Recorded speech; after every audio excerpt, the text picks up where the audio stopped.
마가복음 12장 28절부터 31절까지 교도하시고 우리 다같이 마지막 절을 우리 같이 합독하여 읽습니다. 마가복음 12장 28절 제가 먼저 읽습니다. 서기관 중 한 사람이 그들의 변론하는 것을 듣고 예수께서 잘 대답하신 줄을 알고 나와 묻되 모든 계명 중 첫째가 무엇이니까? 예수께서 대답하시되 첫째는 이것이니 이스라엘아 들으라 주 곧 우리 하나님은 유일하신 주시라. 내 마음을 다하고 목숨을 다하고 뜻을 다하고 힘을 다하여 주 너희 하나님을 사랑하라 하신 것이와 질습니다. 둘째는 이것이니 내 이웃을 내 자신과 같이 사랑하라 하신 것이다. 이보다 더 큰 계명이 없느니라. 아멘. 이것은 하나님의 말씀입니다. 아멘.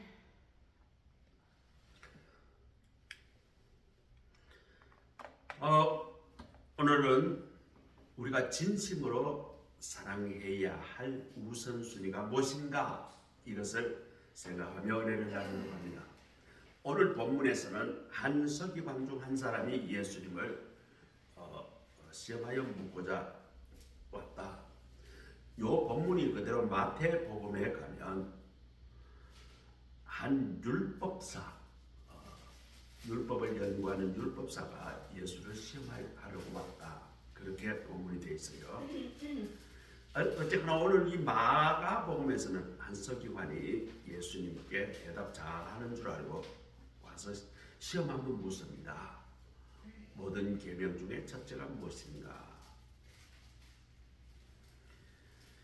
자, 이 내용은 유대인들은 제일 중요한 율법이 무엇인가? 이것을 가지고 역사적으로 굉장히 많은 토론을 하고 있습니다. 지금도 마찬가지죠. 무엇이 가장 중요한 율법인가? 이 문제에 대해서 아직도 결론을 못 내리고 있어요.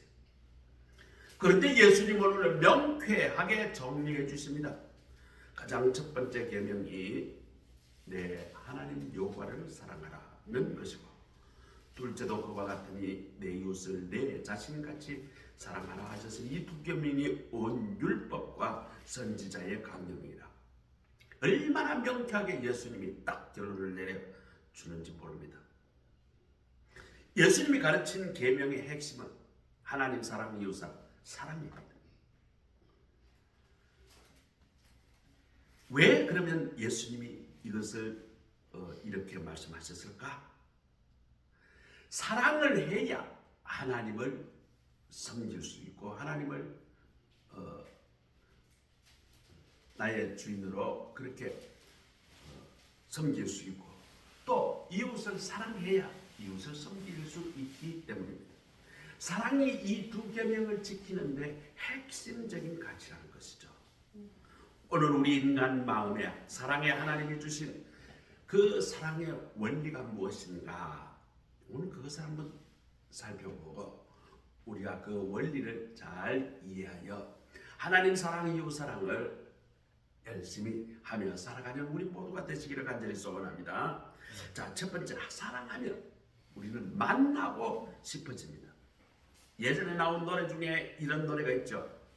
한 번 보고 두 번 보고 자꾸만 보고 싶 이런 노래가 있어요. 자꾸 보고 싶대요. 사랑하는 사람이 생기면 조금 전에 만났는데 돌아서면 말이죠. 또 보고 싶어서 말이죠. 조금 전에 헤어졌는데 전화를 붙들고 밤새 통화를 합니다. 이상합니다. 조금 전에 만났는데 어제도 만났고 오늘도 만났는데 내일 또 만나고 싶어요. 만나고 돌아섰는데 또 만나고 싶어요. 이것이 사랑입니다. 하나님을 사랑하면 하나님을 자꾸만 만나고 싶어집니다. 하나님을 만나는 것이 무엇일까요? 바로 예배입니다. 우리는 하나님을 만나는 그것은 예배를 통해서 만날 수가 있습니다. 하나님을 사랑하면 예배를 드리고 싶고 우리의 삶을 예배의 삶으로 살아가고 싶어집니다. 모든 예배에 가능하면 참석하고 싶습니다. 주일 예배도 기다려지고요. 수요 예배, 새벽 예배, 각종 예배에 참석하기를 그렇게 기다렸습니다. 하나님을 사랑하며 하나님을 만나고 싶은 마음이 저절로 생겨나죠. 그런데 내가 예배 나가기 싫다라고 생각하면 하나님의 사랑이 식었다라고 보면 그게 틀린 말이 아니에요. 아이고 귀찮아. 오늘 비가 오는데 아이고 밤이 됐는데 이런 마음이 생기면 하나님 사랑하는 마음이 식었다. 아이고 귀찮아. 하나님 뭘 예배를 이렇게 매 주일마다 드리라고 하냐. 하나님 맨날 새벽 예배 왜 불러내가지고 이렇게 예배 드리라고 그러냐. 그런 마음이 들었다면 하나님을 사랑하는 마음이 식었다는 것이죠. 다윗은 시편 122편을 말하기를 사람이 내게 말하기를 여호와의 집에 올라가자 할 때 내가 기뻐하였도다. 하나님께 예배드리러 제사드리러 올라간 그 말을 할 때 그렇게 기뻤다는 거예요. 교회 가자는 말만 해도 기뻤다는 거예요. 우리가 교회사를 연구하다 보면 예전에 교회 나갈 때 핍박받을 때 그때에 예배를 드린다는 것은 감시의 눈을 피해가지고 그렇게 모여서 교회 공동체가 모여서 움막 같은데 혹은 남들이 보지 않는 곳에 그곳에 모여서 예배 드리는데 그 예배의 감격이 얼마나 대단했을까요? 일제시대 때 일제 그 압박 경찰 그 압박을 숨어서 교인들은요 교회에서 예배하면 또 이게 꼬투리같이 잡힐까 싶어서 그때 말이죠 마지막에는 교회에서 지켜서 예배드리는 사람도 있고 심지어 산에 도망가서 모여서 예배드리기도 하고요. 그랬다고 그래요. 참 대단한 그런 하나님의 예배에 대한 사모의 마음이라고 생각합니다. 지금 북한에도 마찬가지죠. 북한의 지하의 교회, 북한에는 대충 그 진짜 예배를 드리는 사람들이 적게는 10만 명 정도가 기독교인이 있다고 그래요. 그분은 말을 하지 않고 두세 명이 모여서 지하교회에서 그렇게 간절히 기도를 하고 있다고 그래요. 적게는 10만 명, 많게는 한 50만 명이 북한에 진짜 기독교인이 있다. 지금 중국에는 지하교회 교인들이 적게는 2억 명에서 많게는 2억 5천만 명이 기독교인이 있다고 그래요. 지금 중국에는 3자 그 교회라고 해서 중국 정부가 운영하는 교회만 공식적 교회예요. 그런데 3자 교회 교인들은 대략 그쪽 교회 나가는 사람은 1억 명이 채 안 돼요. 그런데 지하교회, 3자 교회가 아니고 그런 지하교회가 2억 명이 넘는다 그래요. 어마어마해요. 거기는 중국 정부 공안이 들이닥쳐가지고 압박을 하죠. 그런 데 가면 얼마나 뜨거운지 몰라요. 지금 많은 우리 한국에 있는 선교사들이 비밀리에 거기 가서 사업을 한다. 그 다음 뭐 교사로 간다. 그렇게 하면서 거기 가서 선교사로 활동하는 사람이 많아요. 지금 잡히면 다 추방입니다. 무조건 추방이 돼요. 그리고 간첩 혐의로 지금 사로잡아가지고 감방에 넣어버립니다. 지금 요번에 상해에서 한 분이 지금 갑작스럽게 호텔에서 체포돼가지고 지금 갇혀있죠. 지금 중국은 특별보안법이 발의돼가지고 우리 선교사들이 활동하기가 대단히 어렵습니다. 그럼에도 불구하고 중국에 지금 2억 명이 넘는 지하교회 교인이 있다는 것을 우리는 기억해야 된다. 그분들은 예배를 드리기 위해서 비밀 경찰들의 눈을 피해가지고 몰래 오늘은 이곳에서 내일은 저곳에서 숫자가 또 너무 많이 모이면 또 들키기 쉬우니까 분산해서 그렇게 예배를 사모하며 드리고 있습니다. 하나님에 대한 우리의 사랑은 예배를 통해서 드러납니다. 예배란 하나님이 나의 삶의 최고가 되신다는 것을 고백하고 그것을 증거하는 시간이기도 합니다. 신앙은 예배를 통해서 증명됩니다. 좋은 교회다, 좋은 교인이다. 무엇을 보면 알까요? 예배를 보면 합니다. 예배가 참으로 하나님 앞에 내가 죄인임을 고백하고 하나님으로부터 위로를 받고 하나님으로부터 삶의 그런 재충전이 되는 예배가, 그것이 살아있는 예배가, 살아있는 그 교회가 되는 것이죠. 또 그것에서 회복되고 그렇게 예배에 대해서 삶의 재충전되는 사람이 바로 예배가 살아있는 사람이 되는 것입니다. 한국 교회가 위기에 처했다. 그 말은 무슨 말일까요? 한국 교회가 예배가 죽었다는 건 예배의 감격이 없습니다. 예배에 하나님의 임재가 없습니다. 그 예배에 참석하시는 교인들 한 사람 한 사람이 예배를 통해서 내 마음이 하나님께 재충전이 되는 그런 예배가 아니라는 거예요. 교회에서 정치가 난무하고 교회에서 권력 있는 사람들이 거기서 휘두르는 그런 교회가 변질이 되어버리면 예배는 사라지게 되는 것입니다. 또 하나님이 누구신지 우리가 진심으로 알면 알수록 우리의 예배는 점점 달라집니다. 예배를 별로 중시하지 않을 때는 형식적으로 참석합니다. 예배의 시간을 하나님께 집중하지 아니하고 내 하고 싶은 짓을 합니다. 대부분 요즘은 예배 시간에 무엇을 하냐? 핸드폰을 가지고 장난을 해요. 하나님께 집중하는 것이 아니라 그 시간을 핸드폰과 소통을 한다는 것이죠. 우리 젊은이들이 예배에 보면 많은 젊은이들이 하나님께 예배를 드리는 시간에 하나님께 집중을 해야 되죠. 예배다운 예배를 드리면 그곳에서 하나님의 영광이 나타나고 하나님의 임재가 일어나고 하나님의 주시는 그 부흥이 일어나고 하늘 문이 열리게 됩니다. 하나님의 관심은 우리가 전심을 다해 예배하는가에 달려 있습니다.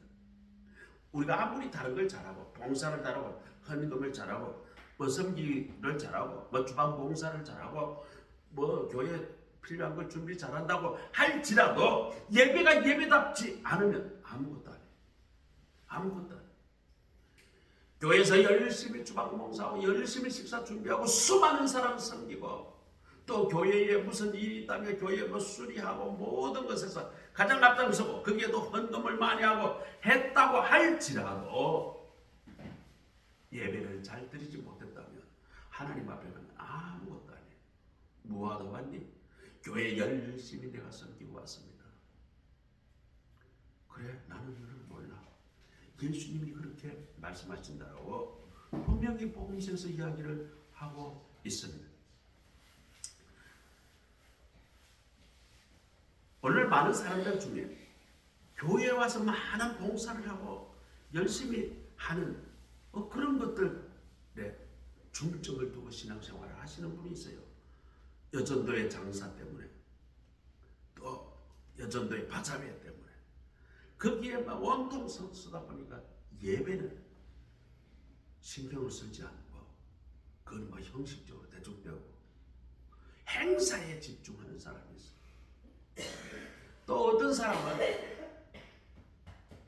주방 봉사에 목숨 거는 사람이 있어요. 얘 교회에 딱 들어오면 말이죠. 예배는 그냥 아이고 오늘 반찬이 뭘 할 거냐. 주방에서 밥이 잘 됐나 못 됐나. 오늘 국수를 사는다면 국수를 몇 인분을 할 거냐. 부추를 들어가는 게 좋겠냐. 부추 양이 많냐 적냐.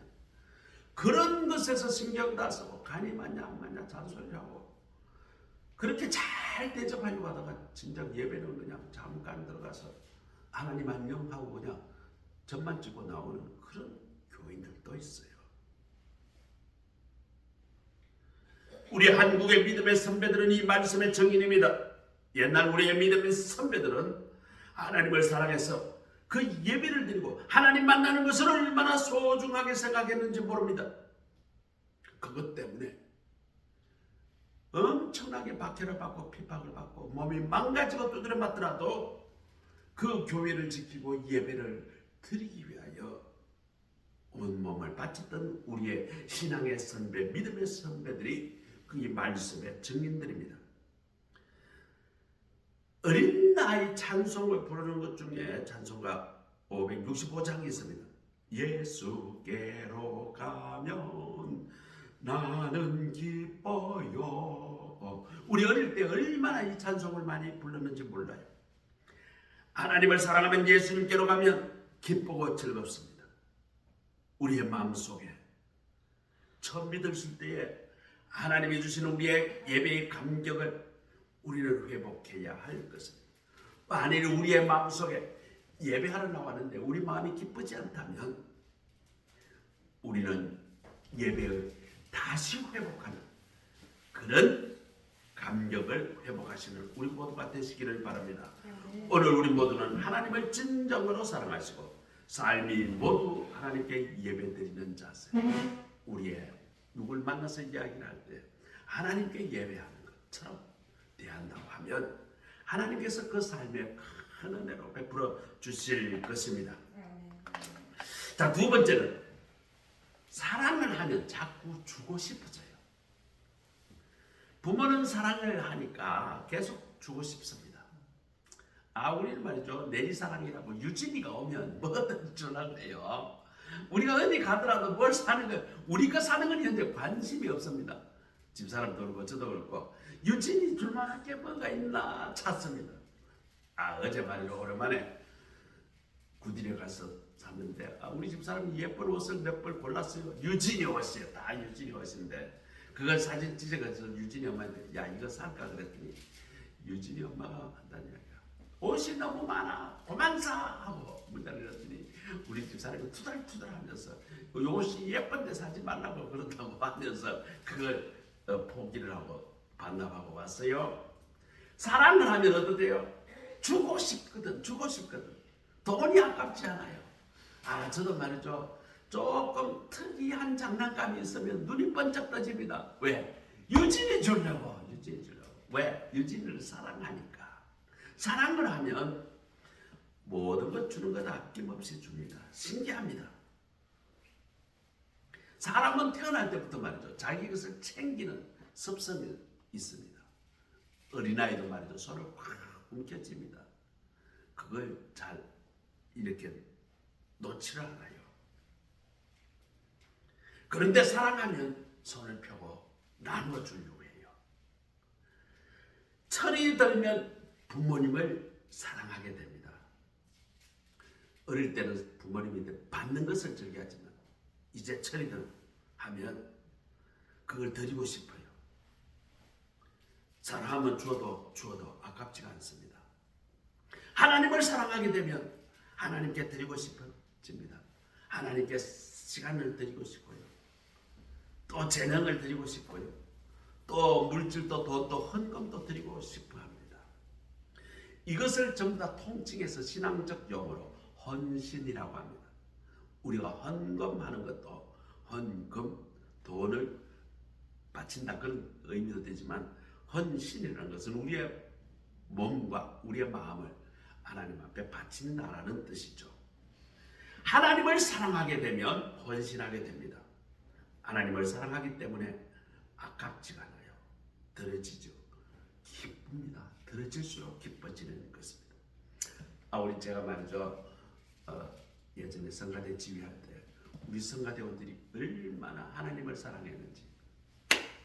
교회 청소하자 그러면 말이죠. 한 2,000명 교인 중에 청소하러 나오는 사람 한 100여 명밖에 안 돼요. 2,000명 중에. 근데 100여 명 중에 60명이 우리 성가대원이었어요. 우리 성가대원들은 교회 청소합니다. 다 나오세요. 그러면 그날 휴가를 내고 일을 쉬고 교회 청소하고 교회 그냥 그 일을 하는데 말이죠. 하루를 온전히 바칩니다. 그러면서 말이죠. 왁자지껄해요.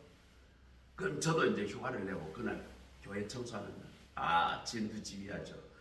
집사님 거기 발 걷어 붙이고 맨발로 와서 교회에 미신아웃을 하라고. 그러면 집사님들이 말이죠. 발을 걷어 붙이고 팔을 걷어 붙이고 와가지고 교회에다가 말이죠. 물 다 뿌리고요. 거기다가 하이타이 딱 뿌려가지고 박박 문지르는데 전부 다 보면 우리 성가대원들이 말이죠. 거기 밀고 있는 사람들이 한 40명 50명 중에 거의 대부분 우리 성가대원들이에요. 얼마나 열심히 헌신을 하는지 몰라요. 그러고 말이죠.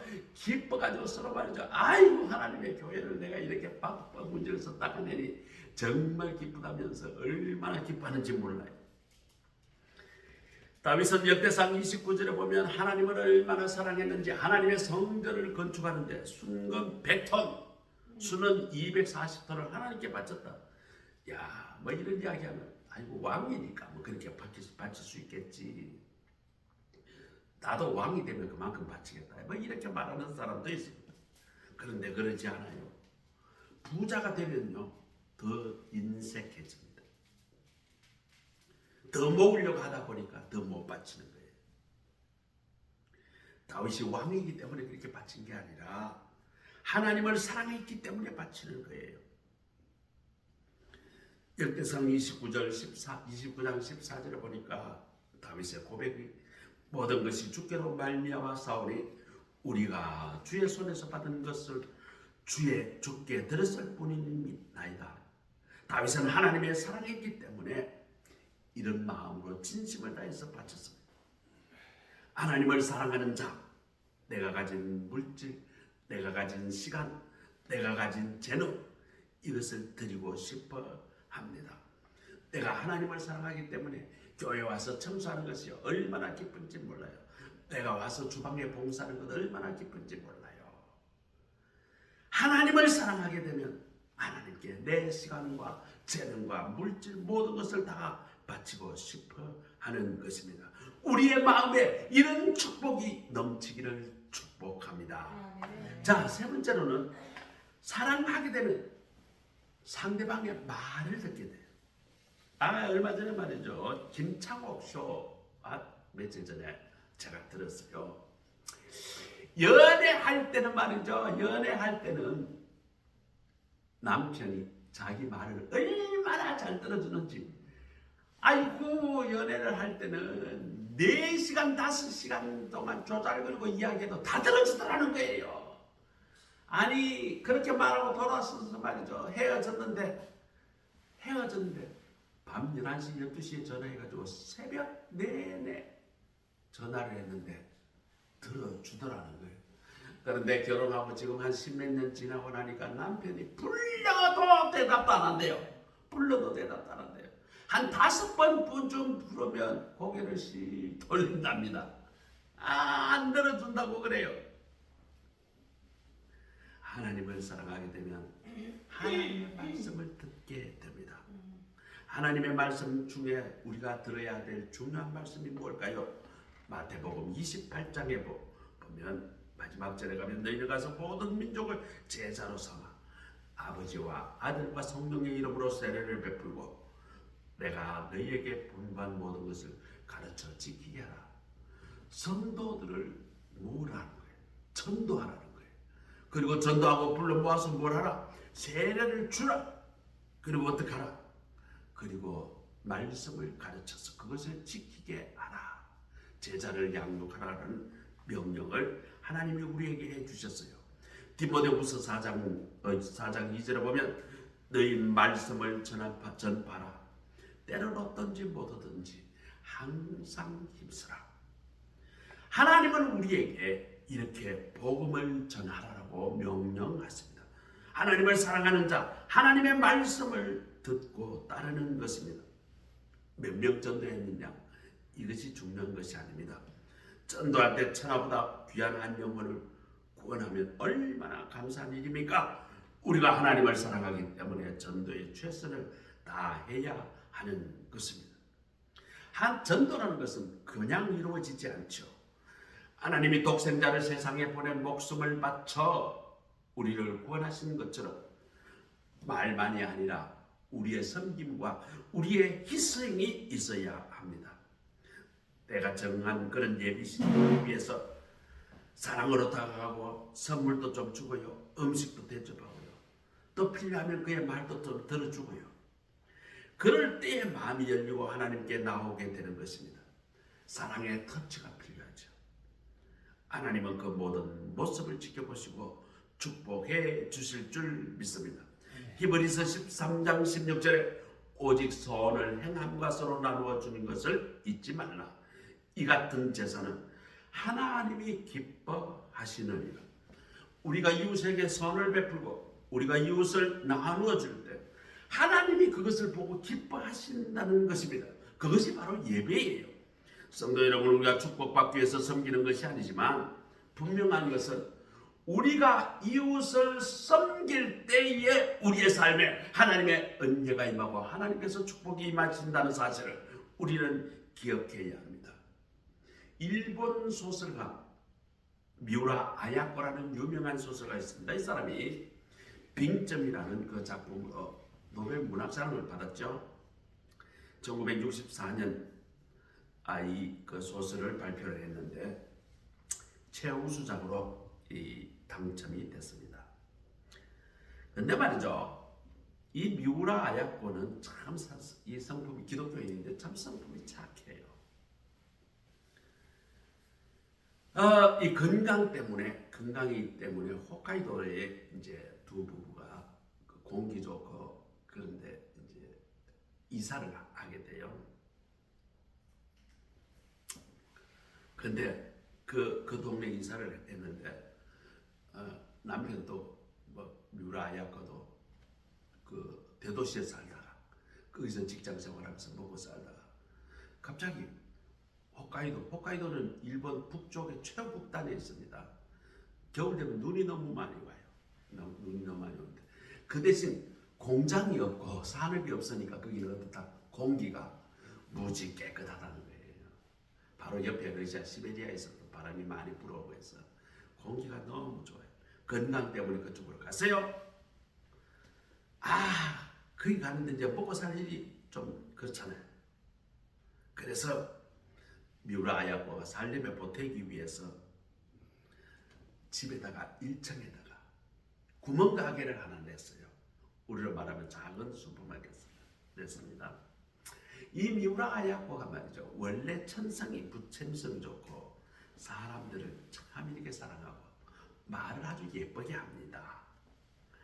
그래서 말이죠, 그 동네가 큰 동네도 아니에요. 작은 동네예요. 그렇게 한 몇백 명 사는 그런 동네인데 미우라 아야코가 말이죠, 그 눈만 오는 그 동네에 얼마나 친절하게 하는지 사람들이 말이죠, 이 구멍가게에 말이죠, 미우라 아야코하고 물건 사는 것은 핑계고 와서 미우라 아야코가 친절하게 하는 말을 듣고 싶었어. 또 미우라 아야코가 말이죠, 대화를 하면 한 사람은 이야기하면 잘 들어줘요. 그래요. 아이고 힘들었었네요. 아이고 그렇군요. 너무 좋았겠네요. 이런 미우라 아야코의 그 사랑스러운 말을 나누고 싶고 듣기 싶어서 동네 사람들이 점점 이 가게로 모이는 거예요. 장사가 너무 잘 됐어요. 자, 이렇게 되면 예수 믿는 사람은 뭐라고 생각할까요? 하나님이 이 작은 마을에서도 내게 이렇게 축복해 주셨네, 이렇게 생각을 할 거 아니에요. 왜? 장사가 너무 잘 되니까. 근데 미우라 아야코는 달랐어요. 그녀는 남편에게 어느 날 이렇게 심각하게 말합니다. 가만 보니까 온 동네 사람이 우리 가게만 다 찾아. 주변의 가게는 우리 가게 때문에 다 망하게 생겼어. 이것은 그리스도인으로서는 취한 잘못된 자세인 것 같아요. 우리는 그들에게 같이 사는 것을 생각을 해야 되겠어요. 그래서 우리는 가게에 몽땅 갖다 놓지 말고 우리 가게는 일정한 품목만 갖다 놓고 다른 가게가 다른 거 있으면 우리는 그거 팔지 말고 아예 물건도 갖다 놓지 맙시다. 남편도 말이죠, 그 미우라 아야코가 그렇게 이야기를 하는 말에 감동을 받고, 남편도 기독교인입니다. 그대로 실행에 옮겼습니다. 그래서 손님들이 가게에 있는 줄 알고 물건을 사러 왔을 때 그 가게에, 미우라 아야코의 가게에 물건이 있으면 사고 없으면 살 수가 없잖아요. 그러면 미우라 아야코가 이야기합니다. 이 물건은 우리 가게에 없어요. 근데 저 옆에 가면, 저 가게에 가면 이 물건이 있을 거예요. 이렇게 옆집 가게를 소개해주고, 아이고 이거는 우리 집에 없어요. 저쪽 가게에 가시면 아마 있을 거예요. 이 동네에 말이죠, 다른 가게도 이 소개를 하고 그렇게 해요. 그렇게 하니까 어떻게 돼요? 자기 가게도 살게 되고 옆집 가게도 살게 되었다고 합니다. 그리고 나서 그 그녀는 이렇게 고백합니다. 그렇게 물품을 확 줄여버리니까 장사가 훨 적게 되면서 시간이 너무 많이 남더라는 거예요. 아침에 그냥 9시부터 그냥 좀 바쁠 때 8시부터 한 9시, 10시까지 장사하고 그 다음부터는 아야코 가게 가도 그런 물건이 없으니까 안 오더라는 거예요. 그러니까 시간이 점점 많아져요. 이 아야코가 시간이 많은 틈을 이용해 가지고 글을 쓰게 됩니다. 그 동네에 있는 그 이야기를 쓰게 돼요. 이 쓰게 된 내용이 빙점이라는 소설이에요. 자기 삶에 일어났던 이야기를 시간이 나니까 글을 쓰게 되고 동네 사람과 살아가는 이야기를 적다 보니까 이게 소설이 되었다는 것이죠. 그러니까 이게 말이죠. 어떻게 됐냐? 노벨 문학상까지 받게 되는 거예요. 노벨 문학상 받으면 지금은요 상이 한 13억 정도도 현금을 줍니다. 13억 현금을 줘요. 또 그뿐만 아닙니다. 이 책이 세계적으로 유명해지잖아요. 그러면 세계적으로 이 책이 팔리면 인세가 얼마나 될까요? 어마어마하게 부자가 될 것입니다. 그러면서 이렇게 이야기합니다. 내가 내 이웃과 공존하려고 내가 장사를 줄이게 되고 이웃과 더불어 살아가게 되니까 이웃도 살게 되고 나도 살게 되고 내 인생에 여유가 많게 되어서 글을 써서 이 책이 이렇게 유명하게 되니까 하나님이 내게서 따따블로 축복을 주셨습니다. 동시에 내 인생에서 가장 중요한 이 동네 모든 사람이 나의 친한 이웃이 된 것이 더 큰 축복입니다. 이렇게 고백을 했다고 합니다. 사람이 죽게 되면 하는 말이 가장 많이 하는 말이 세 가지 말입니다. 첫 번째, 내가 살면서 주위 사람들에게 더 감사하며 살 걸.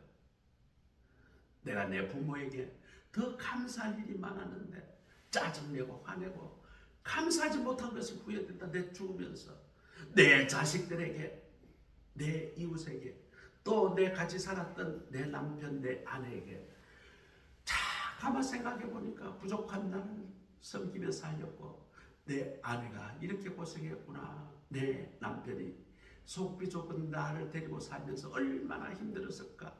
감사하며 살아도 부족할 것인데 내가 감사하지 못했구나. 불평만 하려며 살았구나. 이렇게 후회를 하는데 두 번째, 좀 더 참을 걸. 조금 더 참고 지나보니까 아무것도 아닌 것을 그 순간을 못 이겨가지고 그렇게 화를 내고 뒤집어서 졌구나. 돌아서니까 아무것도 아니고 오해였는데 또 뭐 돌아서니까 뭐 별일도 아닌 걸 가지고 그 순간 못 참아가지고 화를 그렇게 냈구나. 조금 더 참을 걸. 이런 후회를 한다는 거예요. 세 번째, 내가 조금 더 베풀어서 이웃에게 내 사랑을 좀 더 나눠줄 걸. 그것까지도 몇 푼이라고. 그거 안 나누고 내가 움켜쥐고 상대방 마음을 상하게 했구나. 내가 좀 더 베풀 걸. 이런 세 가지 껄껄껄을 하면서 죽는다는 거예요. 우리 모두가 그런 후회가 없도록 살아가시기 바랍니다. 여러분, 이웃 사랑의 최고 목표는 뭡니까? 그것은 복음을 전해서 그 영혼을 천국에 보내는 것이 가장 큰 이웃 사랑의 그 목표입니다. 그래서 우리는 온 마음을 다해 이웃을 섬기고 또 우리 주변의 사람을 섬기고 그 영혼 구원하는 일에 최선을 다해야 하는 것입니다. 여러분, 하나님을 첫 번째로 사랑하시기 바랍니다. 하나님을 사랑하시기 때문에 하나님이 주신 영혼 구원이 사명을 최선을 다하고 이웃을 내 몸처럼 사랑하라 하신 그 계명을 지킬 수가 있게 되는 것입니다. 뭐 이웃에 가서 조금 물건 나눠주고 뭐 반찬 좀 나누며 뭐 그것도 나눔이죠. 그것보다 더 중요한 것은 그 영혼이 구원을 받아 천국에 가게 하는 것이 최고의 사랑 나눔입니다. 하나님 사랑, 이웃 사랑, 이 귀한 말씀을 지켜 행하여 영원히 구원받아 약속하신 천국에 소유하는 그런 축복을 누리는 저와 여러분이 되시기를 간절히 축원합니다. 우리 다 같이 따라합니다. 하나님을 사랑하고 이웃을 사랑합시다. 하나님을 사랑하고 이웃을 사랑합시다. 예, 우리 모두가 영원 구원에 최선을 다하는 우리 모두가 되시기를 간절히 소원합니다. 기도하겠습니다. 하나님 감사합니다. 오늘 말씀을 따라 가장 크고 귀한 계명에 관한 말씀을 오늘 나눴습니다. 하나님을 사랑하는데 우리 온 힘을 다하게 하옵소서. 이웃 사랑하는데 우리 온 힘을 다하게 하옵소서. 우리 이웃에게 그 무엇보다도 복음을 전하여 그 영원히 구원받고 천국을 소유할 수 있도록 복음을 전하는 우리 모두가 되게 하옵소서. 예수 그리스도의 이름으로 감사하며 기도드립니다. 아멘. 찬송가 543장입니다. 543장.